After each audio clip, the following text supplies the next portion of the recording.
G Kannada news ಈಗ ನಿಮ್ಮ ಮನೆಯಲ್ಲೇ ನೋಡಿ. ಎಲ್ಲ ಕೇಬಲ್ಗಳಲ್ಲಿ ಈಗ ಲಭ್ಯ. ನಿಮ್ಮ ನೆಚ್ಚಿನ ಜಿ ಕನ್ನಡ ನ್ಯೂಸ್ ಈಗ ಸನ್ ಡೈರೆಕ್ಟ್ ನಲ್ಲಿ number 292, Tata play number 1664, Jio TV number 1334,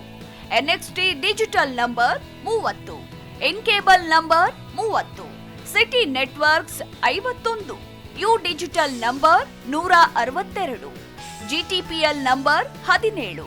Rockline telecommunications number 42, Shri Basaveshwara cable number 168, rural cable network 60,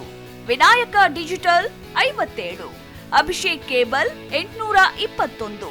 city channel 53, Siddeshwara cable network 57, ವಿ4 digital Infotech 628, Surya digital networks 53, Gajanan digital number 836, Malnad Infotech private limited number 56, Metrocast number 830, Victory digital number 167ರಲ್ಲಿ ನೋಡಿ ಆನಂದಿಸಿ.